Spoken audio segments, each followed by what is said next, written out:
Well, greetings and salutations, everyone. Welcome to the Christian Whistleblower channel. I'm Jeffrey Daugherty, the Christian Whistleblower. So glad to have you with us here today. And we have a very special guest today, the conspiracy music guru. Somebody said, well, who's the conspiracy music guru and what does he do? Well, let's try to show you right from the beginning who he is and what he does. And then we'll come back and talk to the conspiracy music guru. But first of all, let's go ahead and see who he is and what he does. And oops, I want to go back because I think I missed a step. I want to try to make sure we share the sound through the screen. Forgive me, we got the new thing that we're doing here. So let's go ahead and make sure we share audio, and hopefully this will work. You'll still be able to hear him through my microphone, but I think this is going to work really nice and clean right through the computer. So here we are, ladies and gentlemen. I give you the conspiracy music guru, and here's what he is, and here's a brief sample, if I can get over there, of what he does. The Flat Earth Man album is out right now. Oh, that's just thinking everything that you have ever seen. Do you still believe we went to the moon? Do you still believe what they're telling you? All y'all watching is a puppet show. Yeah, the whole world's a stage. Don't believe in gravity. Ain't no photographs or us. Somebody tell me why. Welcome to the satellite books. Just another one of them NASA jokes. Don't let them take your mind. Don't let them take your mind, man. There's no such thing as outer space. We made it all up, yeah, space is fake. Oh, I don't want to talk about NASA ever again. The Flat Earth Man album is out now. I always wanted to be an astronaut. So I guess you decided that you're not going to be able to be an astronaut. Is that right? It still makes me laugh when I see those videos. It's just they're just so humorous, and I'm really proud of that work. I really am. Well, I've got to tell you, I think that with all of the emotion and all of the passion that is involved in the debate about what shape is our Earth, what shape is the planet that we're living on, I think it's genius, and really nothing short of genius, to inject some humor, to inject some levity, and to get us all in a place where, you know, I've spent 20 years as a preacher, and I found out that you can say a lot of hard things to people with a great deal of receptivity from them if you can make them laugh a little bit first. And I think that you've really hit on a much-needed niche in our genre, and I salute you for doing it. Thanks, man. Yeah, people seem to learn better, don't they, when there's humor involved, and the music that I've created and the videos that go along with it, they're like it's like an onion, isn't it? Depending on your understanding, you know, you can not be conspiratorially minded whatsoever, and you can still enjoy the videos and you can still get something out of them. Or Absolutely. You can be a researcher and know that the globe is a lie and take more from it. It depends on your level of understanding. And the beautiful thing with the music is, you know, you can't necessarily get somebody to sit down and watch a 2-hour documentary on the globe lie or whatever. It's something from Eric Dubay or Mark Sargent or journalism, whatever. But you can forward one of my 6-minute songs to somebody who hasn't looked into this song, these subjects, and just say, have a listen to this guy, he's crazy, and hope that the music sows a seed. And it seems to be doing that. I mean, the album that I created, which is this one right here, the Flat Earth Man. I refer to that as a bag of seeds because that's what it seems to be doing. You know, people are purchasing the album or sharing it around, and I'm getting reports back from people saying, you know what, your song really helped my buddy wake up to the moon landing hoax just from your one song. And I get comments saying, thank you so much. You know, your music really helped me with this. Or I have mothers messaging me saying, I use your music to teach my children about NASA. Look at this, right on cue. So it's fantastic that the Schoolhouse Rock Next Generation, says Terry Electra. Were you familiar with Schoolhouse Rock? I'm familiar with the movie School of Rock. No, that's a U.S. thing. It was like a Sesame Street, only it was these little cartoon things and they would sing songs about stuff. So that's a high compliment.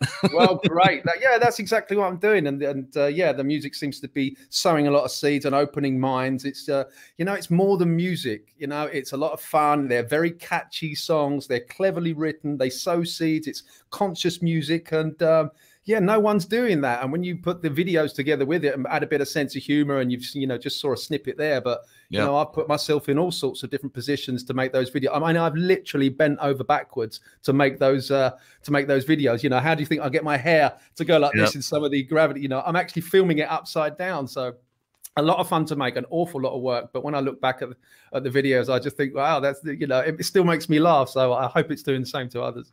Yeah. And it's funny. And there's so much passion on this. And, you know, we're so indoctrinated. And I've recently, and I'm talking about this too much, but you've got the didactic way of teaching, which is I'm the teacher, you listen to me. And then there's the dialectic way, which is I've got my beliefs, you've got your beliefs. Let's debate them. Let's discuss them and come to some type of a synthesis. But I just had to block somebody in the chat room because they keep coming on with Jeff went full flat earth. Number one, that isn't true. Jeff is researching. Jeff is looking. Jeff is hearing from information on all sides. I want guys that say that flat earth is wrong. I want guys that say flat earth is right. And I want us to be able to talk about and synthesize. I was reading a book today by, it's James True. It's called The Technology of Belief. And I just shared this in private before it came on, but he said something. I hope I can find it again. He said, I'm not here to tell you the shape of your world. I'm here to show you how to think about it. Me, I would just say I'm here to try to get you to think about it. And the beautiful thing about flat earth, whether you don't believe in flat earth or you do, is that if you can step outside of a paradigm as powerful as we live on a globe and everybody knows it, then you've developed skills to be able to think about uncomfortable. You're like Aristotle said, the true open mind, the true smart person is a person that can hold an idea in their mind and consider it without having to believe it 100%. And we really are trying to help people unindoctrinate themselves. Yeah, I mean, if you can change your mind when presented with evidence that that contradicts your belief, then that's the mark of intelligence, isn't it? It really is. And I think even more so, if you can hold competing ideas in your mind simultaneously and work them out, I think it breeds mental elasticity and actually makes you a much better thinker and a much better person. As soon as you start opening your mind to these concepts, you know, everything's on the table as well. And it is really enlightenment. I think, you know, 2020 vision, there might be something in that year. People are starting to wake up to these huge deceptions that are run by these huge corporations that have a huge budget and a huge interest in controlling the masses. And it is, you know, as far as I'm concerned, like as the T-shirt says, NASA just fake it. It's all mind control as far as I'm concerned.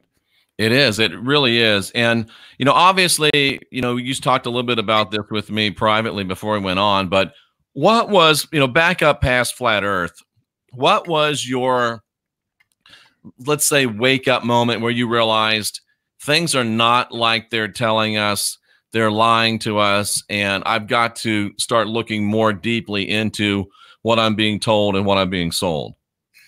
Well, up to about 2012, I just thought, you know, governments and organizations were just doing the best they could. The world wasn't perfect, but, you know, they're just doing the best they could. Politics must be difficult. It is hard. It's a broken system, blah, blah, blah. And that was my mindset up to 2012. And then, like a lot of people, 2001 at the 9/11, I started looking at that. In fact, a guy came into my studio and showed me a video or two, and he showed me the video of the plane, supposed plane hitting the Pentagon, which we got about 2 or 3 frames, and it looked like a missile, and it certainly didn't look. And I was like, and I'd never seen anything conspiratorial like that. I was like, hold on, that doesn't make sense. So I started that was the trigger. That was the straw that broke the camel's back, or if you like, that's what tipped me over the edge. I kind of started questioning, and then I looked deeper and deeper into that narrative and stumbled across people like Alex Jones. And then it was like, it was mind blowing to me that the system wasn't broken. It was designed that way. And that was when I really first sort of came across the evil, the good and evil mindset, knowing what evil was and how it was being perpetrated and propagated. And that was like that. As soon as I understood, right now I know why everything sucks. Now I know why life is so tough, so difficult, because it's designed that way. And then I got the bug and started to research everything conspiratorial, everything with New World Order or Illuminati or these kinds of things in the title, and stumbled across people like David Icke. And I just went through that whole process of understanding that pretty much everything that I thought was true is a lie. And eventually, if you dig deep enough and go deep enough down that rabbit hole, you get to, things like the moon landing, and then the globe deception and these kinds of concepts. And then you make an album about it, which I had no idea I was going to do that, but it gave me such a creative burst when I came across these subjects like satellites not being what we're told, that they're just on balloons, and gravity not being what we're told, and the moon. All of these kind of concepts was just blowing me away. Literally, this album is is a product of my research into that area. It just gave me a huge creative burst, and an album popped out of me. It's fantastic. Tell us how we can get that album if we want it. Well, if you can remember 3 words, Conspiracy Music Guru, and you can type that into iTunes or YouTube, on my website, conspiracymusicguru.com, Amazon, Google, Spotify, 3 words, Conspiracy Music Guru, and you will find this album. And it's a great seed sower, I've found. So you've obviously been into music longer than you've been into thinking like this. Yeah, I started playing the piano when I was about 4 years old. I come from a musical family. My father was a musician. So there was always a piano in the house. So I started tinkling on the ivories very young. Fast forward to when I was about 20 years old, picked up the guitar because it looked so cool, and I thought I could get more girls with it. Picked up the guitar. And you did, I'm sure. And I did, yeah, and I did. I picked up the guitar, and it was really cool, and I did get a lot of girls. And I started DJing. I was a karaoke compere. I've made ringtones, and so music's been a massive part of my life for forever. And now, I've been doing it for 40 years, and now I have a little studio, my little creative space, 10 guitars, a keyboard, and what I've amassed over my life, and I couldn't be happier. Isn't that great when that happens and you get to that place? Tell us how the Conspiracy Music Guru was born. You've got a great YouTube channel under that same name. You've got the website under that same name. You've got the album that people can purchase. The album's called The Flat Earth Man? Yeah, one album's called The Flat Earth Man. Another album, this is called True Solfeggio, which I've just released. That's another concept. Oh, okay. It's music in 432 hertz using solfeggio healing frequencies. And absolutely. Guitar. Yeah, it's a different concept, but the feedback I got off of that was incredible. But coming to Conspiracy Music Guru was when I first started researching the flat Earth subject, and I brought it up to a friend of mine, and I said, "Dude, have you ever looked into flat Earth? NASA's full of it. I'm sure that all these photos are fake." And he was like, "No, that'd be stupid. We've got photos, we've got videos, blah blah blah." And I just remember thinking, because it really moved me, and I really wanted to, but I didn't have I couldn't articulate it at that point. When did you first hear about it? 2016 was when was I it a video? Did somebody tell you what happened? Yeah, it was. I came across Mark Sargent's Flat Earth Clues, but it wasn't called Flat Earth Clues. Flat Earth videos were coming up in my feed, but of course I was dismissing them because that was nonsense to me at that time. What's this flat Earth stuff coming up in my feed? Well, I wouldn't click on it, but this video happened to be called "They Are Hiding God with the Biggest Secret" or something like that. And I thought, oh, that's intriguing. And I clicked on it, and that was Mark Sargent's Flat Earth Clues. And, when I started that whole year, 2016, I was on the whole flat Earth research, and I wanted to put it into music, got into the studio. I wrote a song. I can't pick up my guitar. I wrote a song called The Flat Earth Man, which was about the meeting I had with my buddy, trying to convince him, like, dude, you need to look at the flat Earth. I think the Earth is flat. So I wrote the song, The Flat Earth Man, which started, I met a man the other day who thought the Earth was flat. I remember. So I started to try and sing a song, but when I put that voice into it, it was like telling a story. And that deep voice, it was like country and music genre. It's country and music. Country and Western music is a great genre for telling a story. It's the perfect. So when I got into the studio and I picked the guitar, I was like, well, I met a man the other day who thought the Earth was flat. I said, man, you must be crazy. Where the hell's your tinfoil hat? And this song and this sound came out. I thought, that sounds really cool, And then I thought, well, I'm going to put the video out. What shall I call myself? Well, I know a bit about conspiracy. I like conspiracy music. And, I just thought guru, because guru is a nice word. It means to teach. It also means to bring lightness into the dark in Sanskrit. And I thought, oh, that's nice. Conspiracy music guru. It's a bit of a mouthful now. If I could, go back and change it, I probably would. But I had no idea that this first song would lead to a second, to a third, to a fourth, to an album, to a second album, to a YouTube channel. No idea at all. But that's the name, and that's why it happened. That's beautiful. And, just as to talk about, you've come to the place where you are at a place of doing what, you feel like you're meant to be doing, and you're, at least able to generate some type of an income from it. And I think there's a lot of people out there that are musically inclined. As a musician, what would you say to the person that's struggling? Everybody's looking for that break. One of my good friends is, Chris Jericho. He's the lead singer for Fozzy, and he went through all that. But I think it's a dream, because I asked Chris, I was with him the other day, actually a couple months ago in Dallas, and I asked him, what did you want to be when you grew up? And he said, when I grew up, I wanted to be a rock and roller and a wrestler. And now he's risen to the top of both of those. What would you say is the power of dreams and the power of having like a great basic purpose, or a quote unquote calling on your life? Well, if you want to pursue music as a career, it's tough. It's really, really, really tough, and you're going to hear that over and over again. Or, you can sell your soul to the devil if you want, no problem, and you can become rich and famous, and you can have all of the trinkets, and you can be famous, and you can do all of that, no problem. Doing it the other way, being an independent musician, that's much, much, much tougher. I would say, try to learn and do as much as you can yourself. I didn't pick up the guitar till I was 20. But try to learn some things on the piano, try to learn stuff on the guitar, try to sing, learn how to produce music with a digital audio workstation, learn about harmonies. There's so much stuff on YouTube, so many tutorials about how to play the guitar, how to play the piano, how to record vocals, how to make them sound good. All of these things, try and do as much as you can yourself. Create a following as well. You just record everything you do. And it's really, really hard work. You've got to keep at it and keep at it and keep at it and keep at it and keep at it. Once you do that and you put that kind of hard work in, rather than just sell your soul and you're instantly on stage and rich and famous, it's much more satisfying. It's a lot harder, but it's a lot more satisfying. And to be doing something that you love every single day, you haven't got to work a day in your life. I come in here every single day and I forget to eat. I forget what time it is. I am just lost, completely lost. And to be able to have that is such a gift. But it hasn't come without, doing those gigs in the pubs time and time after again, and drunken people falling all over my equipment and nobody listening, or everybody's watching the game. I did my apprenticeship in the bars and the clubs, and it was tough. But if you want to do this for a living, that's what you got to do. It's so funny. I giggle. I'm not a musician. I don't even play the radio well, but I do dabble at stand-up comedy. And there's been times where you do the same thing. You start out at open mics, and it's in the corner of a bar, and everybody's cheering at the game, and there's like 6 people there. They're comedians. They're not going to laugh at your jokes, and you've got to work your way up. And then you get inspired by, like, my good buddy.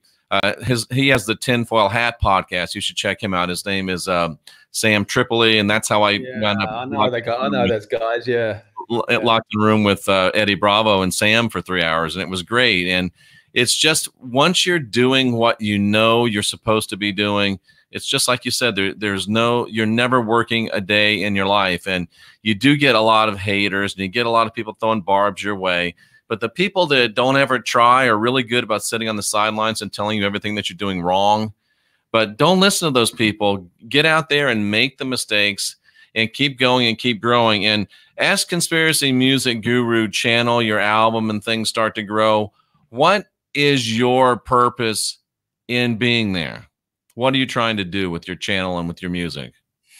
Well, my purpose, I feel I have a purpose now. That's the wonderful thing since I started doing this music. I put my first song out there, not expecting to make an album, but I made an album, and I went to perform, and I performed most of the songs off that album at the Flat Earth International Conference in Denver in 2018. And when I got there, the response that I had with people wanting to take their photographs with me, and signing CDs, and people telling me how much they love my music, and they use my music to teach their children, and they use my music to wake up their friends. And then I could see this was being used as a tool, and it was not just a hobby anymore for me. It was like, wow, this is what I need to be doing. This is my purpose. I need to be making more of this music and putting as much information in there as possible to help wake people up, to give them as much information as possible.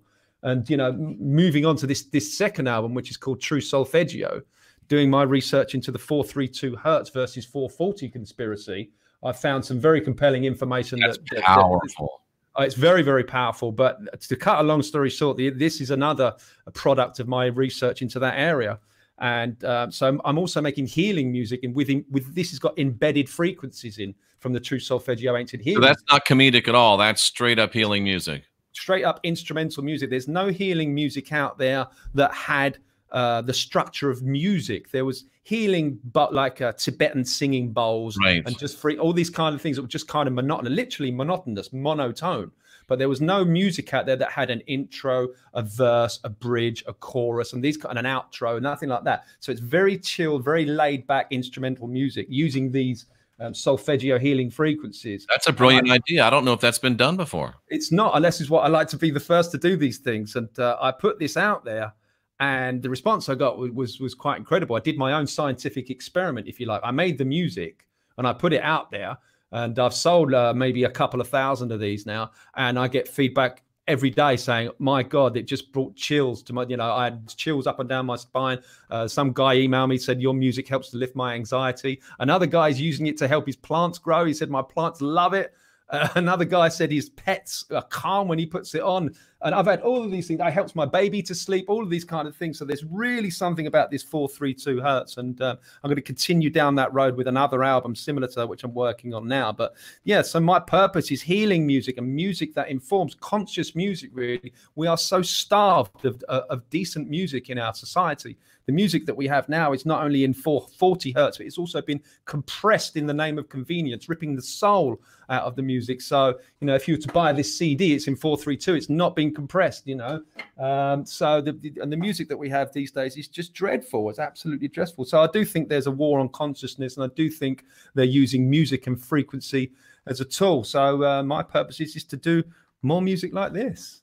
Absolutely. And just a kind of a bug in the ear thing about 432. I was 20 years a preacher, still working with people and what they call exorcism. I don't call it that, but I've found that, like, if someone says, oh, Jeff, can you come to, I'm in the middle of the country, can you come to Singapore and do an exorcism? Well, probably not. But if someone will play 432 music or have a charm or something that is, I work with a guy called Halo Marquise. He does this jewelry that I wear, and it's imprinted with frequencies. If you can imprint a 432 frequency on a bracelet or a necklace, or if you'll play 432 music, it's my observation, and it's now years and years of field observation, that 432 also seems to chase away or entities that are imbalanced, that cause the harm, the fear, the fright, won't stay in it. Wow, that's amazing. And I'm going to cut that bit that you just said, and I'm going to put it in a future presentation that I'm going to be doing about 432 hertz. Right. And plus, I'm sure you did this. When you were talking about the 432 versus 440, you went back into the McCartney and the Beatles whole thing with that, didn't you? I didn't, no. I mean, are you aware of that? As far as I'm aware, the Beatles and all modern music is recording in 440 hertz. I mean, there's a lot to be said about the Beatles, incredibly occultic band. Right. But I was with Chris Jericho, and we were talking about this, and I think it's pretty much proven. And I'm trying to remember there's a musicologist, I can't remember his name right now, Brian something, but he contends that up until Sgt. Pepper's, the Beatles were recording in 432, and with Sgt. Pepper they switched to 440.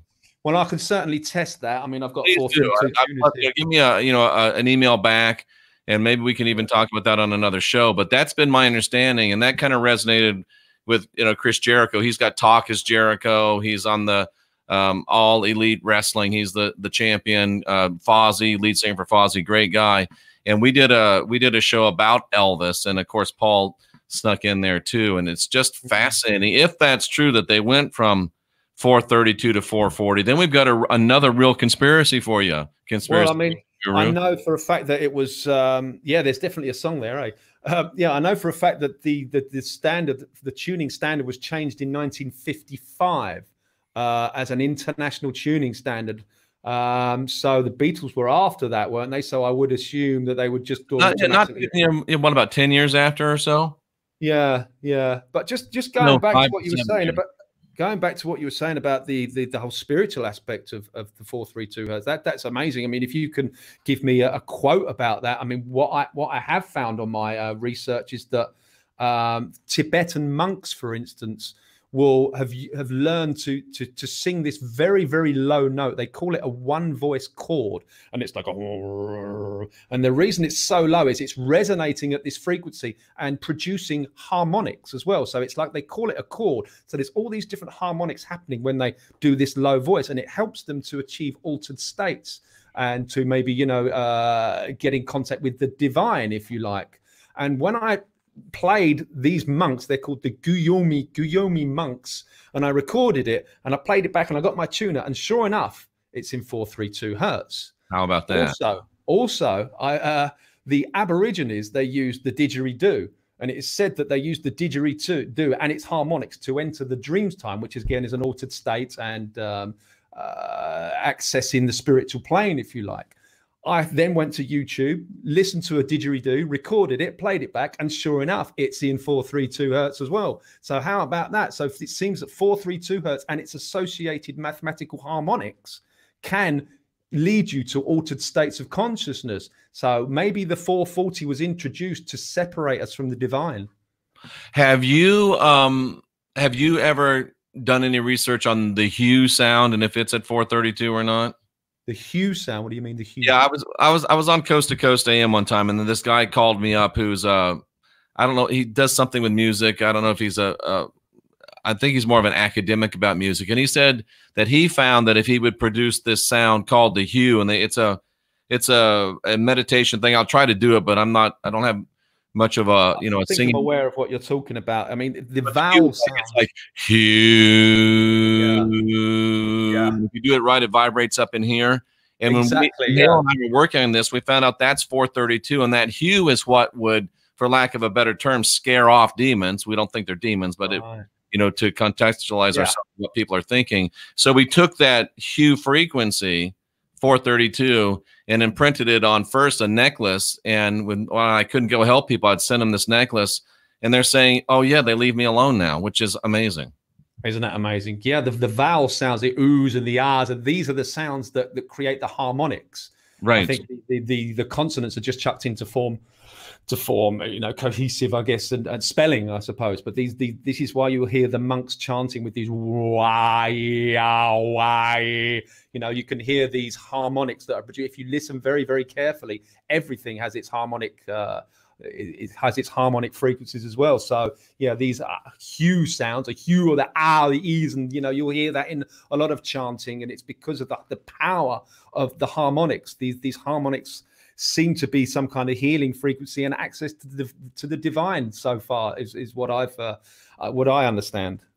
And you know, I wonder, we're talking about flat Earth, round Earth, and how much effect, you know, as a musician, how much effect would the shape of a body have to do with frequency or resonance? Would it have a big to-do about it? Well, you've got the Schumann resonance, the Schumann resonance, which is set to be sort of 7.8 hertz, which is very low. It's an inaudible to the human ear, and apparently increasing. Now, there's a fantastic video you can see online where the guy, he's got a speaker, like a round disc, like, oh, I don't know, the flat Earth, with a bubble over the top.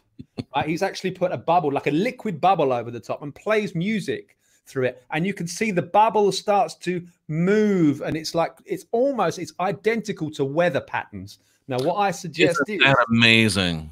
So what I'm suggesting is, if the Earth is a flat plane and it's emitting this Schumann resonance, maybe this Schumann resonance is responsible for the patterns, like cymatic patterns. When you see music played through water, it creates patterns. So maybe this Schumann resonance is creating the tides, creating the weather patterns, and it's all frequency. Ooh, and maybe it's not the moon that's creating our tides. No, there's no way. It's definitely not the moon that's creating our time. Think about that. That's amazing. If the Earth and the original Schumann resonance is about 7.83, and we keep circling back, but the Mystech jewelry is set to 7.83 to give you the original resonance of the ideal resonance of the Earth. And if that ideal resonance is putting up, ideally gives us the right weather patterns, and now who knows why, but it's spiking up and down, and we're seeing weather going crazy. I wonder if there's a connection. I think there is. We've just had a storm here called Gloria, and when they start naming a storm, it's going to be big.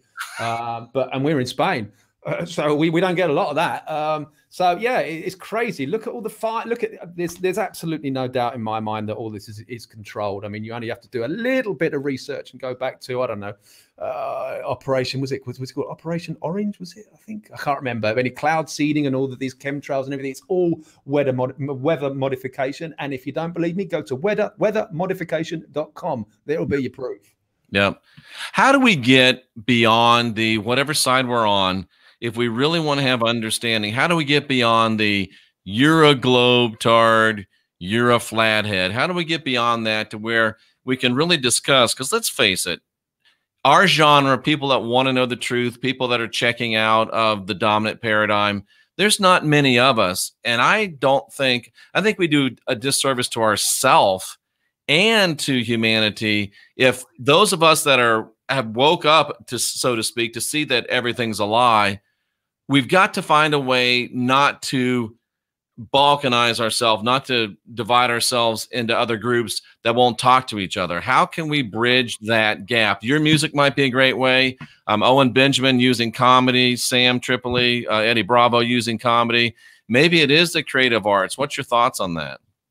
Well, all of us that have woken up to this are all contributing and trying to do something to wake others. But unfortunately, there will always be others that will never be woke. Da Vinci said it best. There are those that see when they are shown, and those that do not see. And there will always be those that do not see that are out there. So we can do our best. I mean, we just have to use the skills that we have. I'm a musician. That's how I'm going to do it. Owen Benjamin is a comedian. That's how he's reaching people. And this is my contribution. It's all I know how to do. So if people just utilize their skills and do whatever they can to spread the message, but you will get some kickback. But if you use comedy, you won't get so much kickback. I rarely get any hate on my channels because I'm doing it in such a humorous way. It's very harmless. But of course, we know there's a lot more truth to my lyrics than what first appears if you research it. So I'm just using the skills that I've got, and I don't really try and mix with the great outdoors. If I just prefer my creative space. I don't go out there on the streets preaching and trying to do my activism that way, because I can't think of anything worse because of these people that you come up against that you just, you're banging your head on a brick wall. That's why I wrote the song I Don't Want to Talk About NASA, because it was just so frustrating to me. 4 of you, right? Sorry? There was 4 of you in that song? There was 4 of me. That was a difficult one to film, but that was inspired by going out there and trying to talk to some friends about these deceptions, and this brick wall went up, and in fact the conversation got really quite ugly, and it was just, I went home like, I'm never going to talk about that again. It was just such a good exercise. So I wrote that song, and now I know not to just to hold your tongue really, and choose your audience wisely, but there will always be those that will never get it, sadly.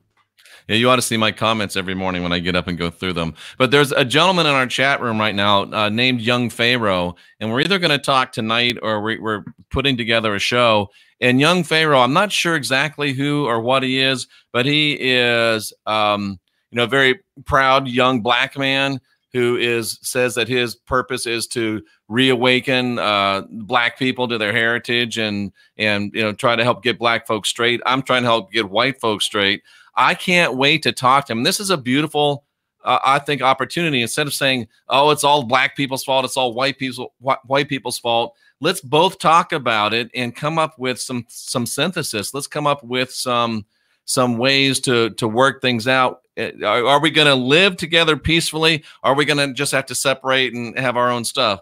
I don't know, but I'm looking forward to talking to Young Pharaoh. I think it's tonight at 9 p.m. Central. But I haven't got a confirmation back from him. But thanks for being here, Young Pharaoh. And if there's anything that's hard to talk about is flat Earth, it might be the whole racism thing. Yeah, I mean, I don't know too much about it, but if you ask me, given my conspiratorial mindset, I mean, the racism is massively pushed through the mainstream, isn't it? It's always a black versus white storyline in the news. So that's my answer. I don't need to look any further. It's division, it's divide and conquer. They use this technique over and over and over and over again. And I'm looking forward to talking to young Pharaoh about this, but it's also got the victimology built in. It's black versus white, and if you're white, you can blame it all on the black guy. If it, because of the black guy's getting the set asides and the black guy's getting this, I'm a white man in a black man's world. If you're a black man, you can say, oh, it's the white man's fault. But at the end of the day, we got to go inside and we got to be our own gurus. We got to guide our own spirits. We got to master our own ascension. So I'm looking forward to that tonight, and I'm enjoying this talk here. A lot of people say that believe in the flat earth, that it's the most important truth. How do you feel about that statement? Well, it's certainly taken me from atheist to creationist. Now, really? Yes. Really?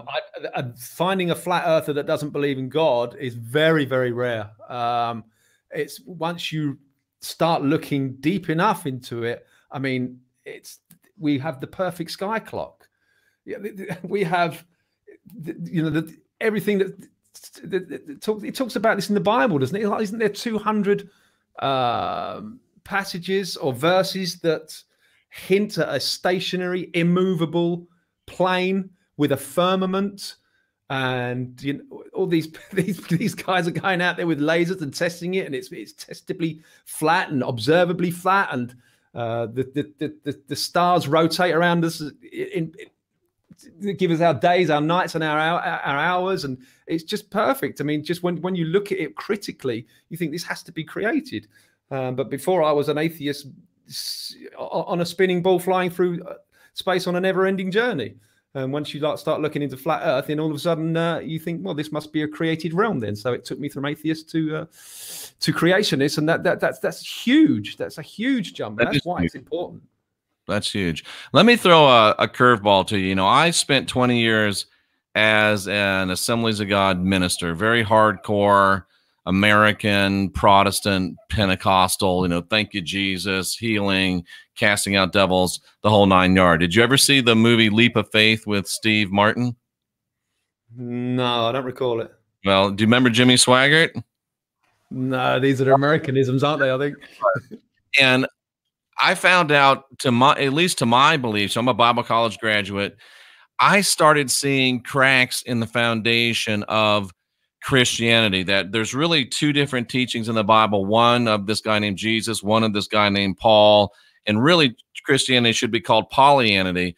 I'm taking a real long way to get to this, but my fear is that if the flat earth is the truth, the flat earth cannot afford to become overly dependent upon the Bible, because the Bible is going to be proved unreliable sooner rather than later. Great that we believe in God, but let's not let it get connected to just the Bible. I think that's a mistake. What do you think about that? I think, all these ancient peoples, you got the Egyptians and the Navajo and the Vedics and all of these cultures. All of that. I mean, if you type it into flat Earth cultures and things like that, you'll find 10 or 20 different ancient cultures that all had this symbology of a flat Earth with a firmament over the top. So not just Christianity; it's in all religions. So that should be a huge red flag. That should be a huge eye opener, I think. I agree 100%. The frustration that I have as I'm studying flat earth, round earth, I think I'm out on the earth going around the sun, which is, I guess, the definition of heliocentrism. I'm out on that.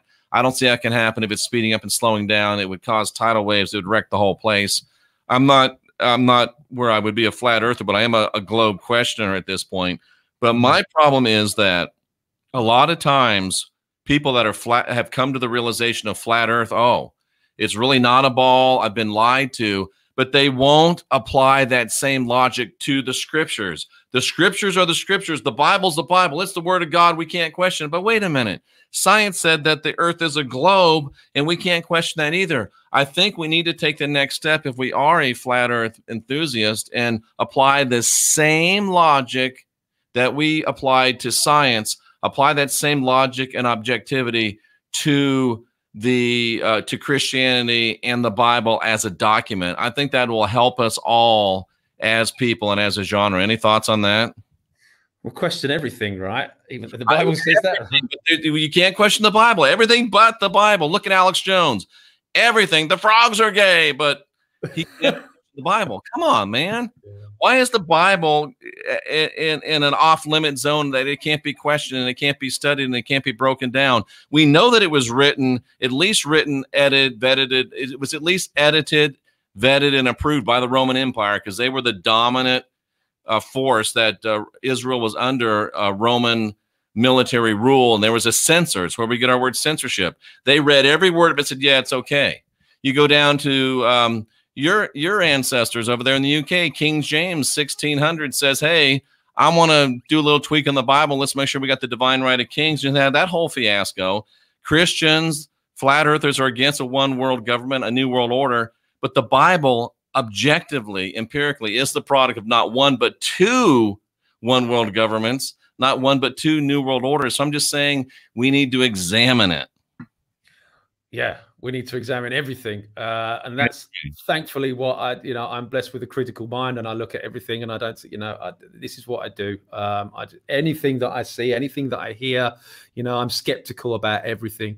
And it's just got me to the point now where I look out the window and I think, and it's depressing. It's such a sad, sad, sad world, what's going on out there, which is why I take solace in my studio and put it all into music. That's all I can really do creatively. But yeah, I do question everything, and the music that's going to be coming out of me in the future is going to be questioning more things, about the weather and maybe vaccines or 5G and all these other things, these smart cities, Agenda 21. There's so much fodder for new music. I'm never going to have writer's block. There's always going to be something to write about because it is such a sad state the world is in. So yeah, I'm critically minded about everything. I question everything. And yeah, I just sit in here and put it into music. Absolutely. And that's exactly what we should do. Remain open, be critically minded, and question everything. I always say, ask questions and question answers. And you know what? We can get rich today because there's a guy called Flat Earth Fantasy in the chat room right now. I'll put it up on the screen. He says that he's offering $9 billion for flat earth proof. You'd think flat earthers would be all of them, but so far zero. Well, first of all, Flat Earth Fantasy, I can guarantee you don't have $9 billion to offer. So when you got it, when you show me the money, maybe Flat Earth Guru and Eddie Bravo and a few of us and David and Matt will get together and we can split that $9 billion up in a few ways, my friend. Well, I'll tell you what, there's a guy on YouTube called Flat Earth Millionaire, and he's got the money and he's offering $100,000. You can look this up, and he's actually gone to the bank. He's taken it out, and he actually got a withdrawal check because you can't take that amount of money out, but he's taken it out. He's proved that he's got it. It's called Flat Earth Millionaire, and he's offering $100,000 for proof of a globe. Go look that up. What are you waiting on, Conspiracy Music Guru? How come you don't have that money yet? Money's never my incentive. Yeah. But I mean, it seems like, is there a way to prove that the earth is flat? Go look up FE Core. They're doing some fantastic. They've just done a test on Salton Sea, 27 miles, zero curvature. So there's one. You can, if you've got 2 hours, go and look up Eric Dubé, 200 proofs the earth is not a globe. You've got to give that 2 hours though. And even if one of those is correct. Yeah. But we always have, and like these people, whether it's $9 billion man or $1 billion man, Steve Austin was only $6 million, but all these, it all goes back to look at the pictures we've got. But we know NASA admits that those aren't really pictures. And with all the stuff that's supposed to be flying around up there, why can't they give us just one picture of Earth? No astronaut's taking a selfie of himself or herself through the window with Earth in the background. Come on.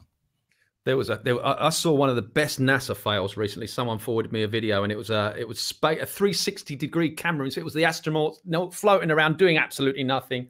And there's one scene in it, I think it's about 1 minute and 20 in, where the astronaut goes closer to the camera and he meets the green screen layer. So cuts off half of his helmet so you can see it was a tremendous fail. And then we just keep seeing these fails over and over and over and over and over again. It's just, NASA's a joke, man. You know, one of the best ones I saw, if David from Deep Inside the Rabbit Hole did the video, I think he might have pulled it from Owen or somebody, but it's the whole, you know, the Red Bull guy up there jumping off that platform in space, and they show him outside, and they've got the GoPro, and of course it has the fisheye lens, and it's very, very round. But there's one shot from him from inside the capsule walking out, and it's flat. And it's flat as a freaking pancake. There's the mainstream put a lovely video, a lovely image out as well, saying students captured breathtaking photograph of Earth's curve from space. But right to the right of the lens, there's a rope that's obviously holding the balloon up, and the rope is as curved as the Earth. So you know you've got this rope doing this curve vertically, and of course the Earth's doing the curve horizontally. And it's a joke. It's an absolute joke. We've sent balloons up and without a fisheye lens, and it's flat. It's still where I'm at. It's still hard to say. And I remember this. It's so funny. This just hit me. I remember when I was coming out of Christianity, and I'm thinking, who am I? You know, Billy Graham, Jimmy Swaggart, all these great minds.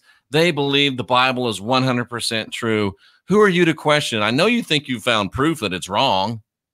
I know that you think you found proof that it's got contradictions, but who are you to question these brilliant people? And the same argument often comes in to people when they're looking at whether the heliocentric model is true or not. Well, all you've got to do is just start looking, haven't you? If you've got any doubt whatsoever, don't believe me, I could be a raving lunatic. Just go and do your own research. That is so important for you to go and look for yourself. Don't believe anyone out there. Don't believe even the people that are doing the tests. They could be manipulating those tests. Go and do tests yourself. Go and research yourself. Be open-minded. Be a critical thinker, and you'll find the truth. If you really want the truth, you'll find it. Yep. Steady Eddie asked an interesting question. He says it's round, but it's probably just really, really, really big.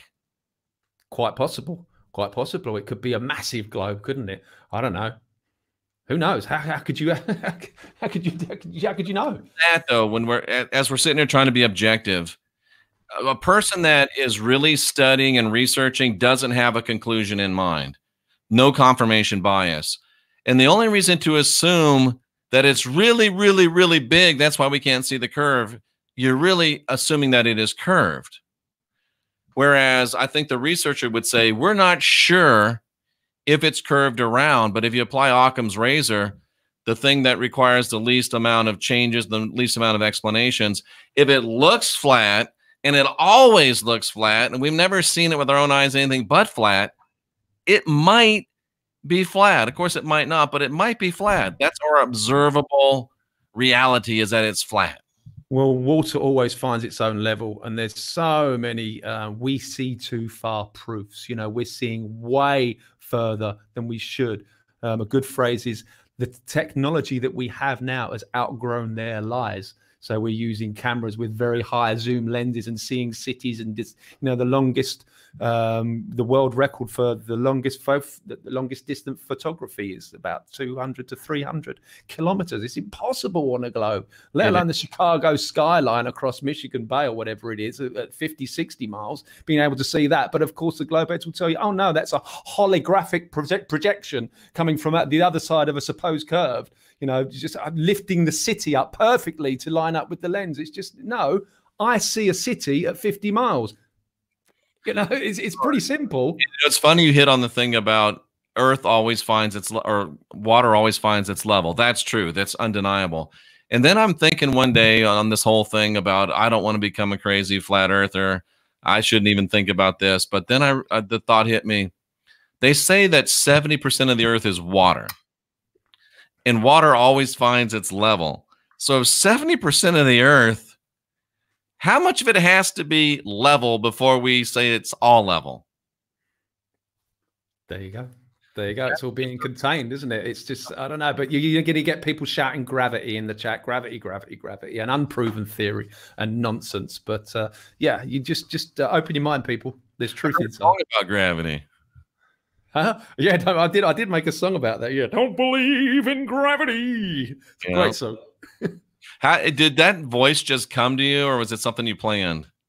No, I mean, I sell ringtones as well. This is one of my little, this is one of my bread and butters, selling ringtones. When you sell a ringtone, you have to be humorous and you have to do voices and impressions and that kind of thing and make nice little melodies, little 30-second clips of music. So I do all sorts of different voices. So just that voice came out when I wrote my first Flat Earth song, and it just sounded cool. And when I put it out there, people wanted more. So I made a second song, a third song. Before I know it, I've got a whole album doing this voice, kind of like that, man. And then I never expected to put an album of a guy talking like this, man, telling you about NASA's foolish, all that. Can you do Donald Trump? No, I've not even tried. I'm pretty good with voices, but Trump is a hard one. Yeah, I wouldn't know how to start with that. Tonality. Yeah, no, thank you. It would offend me greatly if I started doing that, I think. Well, you did a fairly decent Barack Obama. That didn't offend you. Yeah, well, yeah. We don't have time for we don't have time for a meeting with the Flat Earth Society.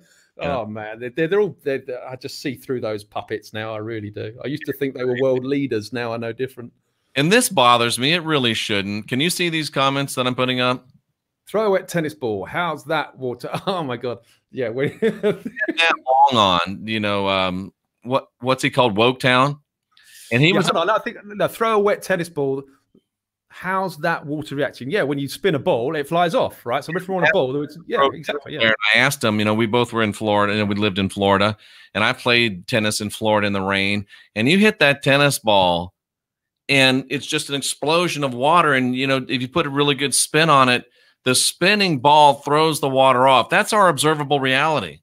Yes, it is. But we're told that, no, that's a ball. But if it's a really, really big ball, then it's different.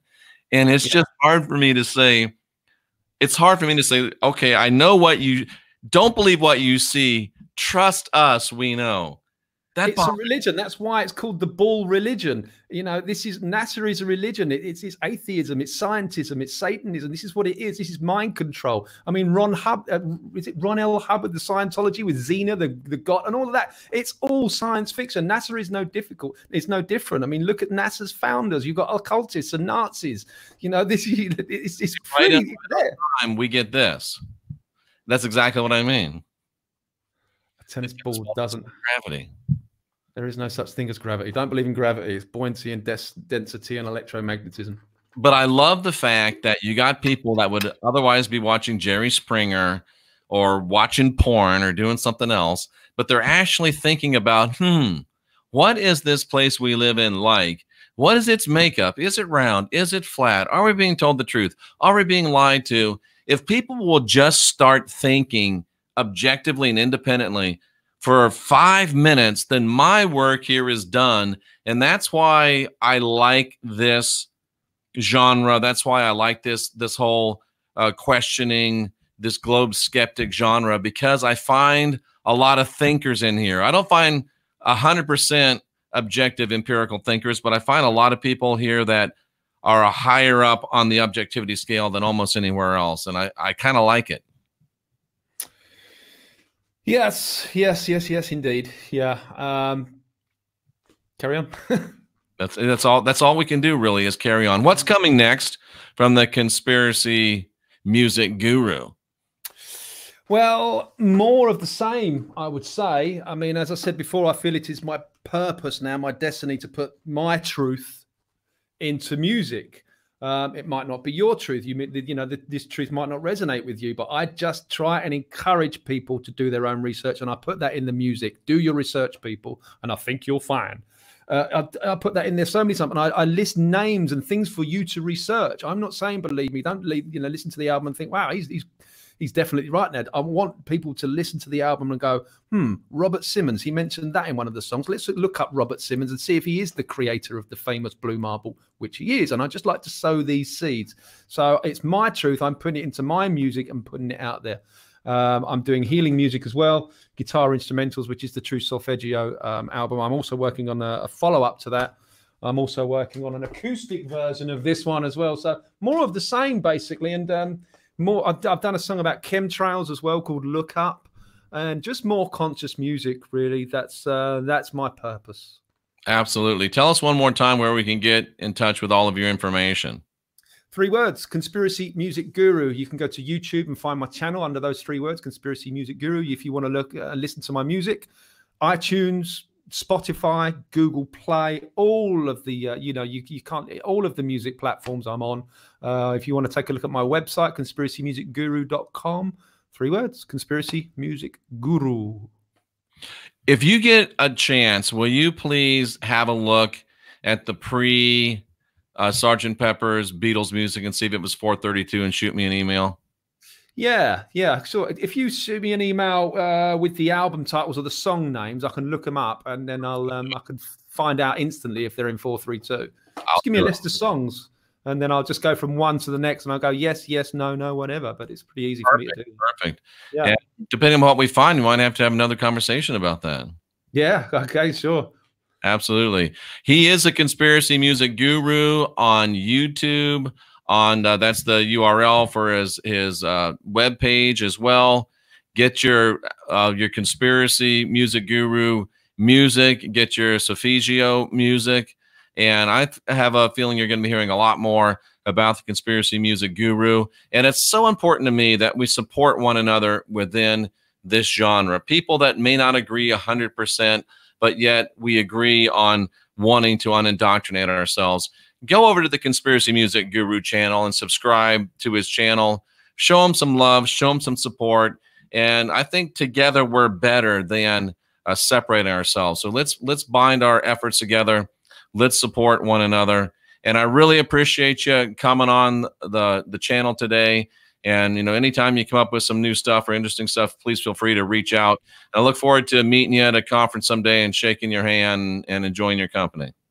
Likewise, man. Well, thanks for having me on. Thanks for the platform. It was an honor, and keep up the great work. Like you say, we're stronger together, and if we all do a little bit, we can start waking up a few people, can't we? Absolutely. The whole idea is that we're divine, we're sovereign, we're free. We don't have original sin. We're filled with a spark of divinity within. And ladies and gentlemen, we need to guide our own spirits, be our own gurus, master our own ascensions. And at the end of the day, it's time for us to unindoctrinate ourselves, and we can do it if we'll just get busy. For the Conspiracy Music Guru, I'm Jeffrey Daugherty, the Christian Whistleblower. Thank you for being with us, and we salute you for being here, seeking after truth.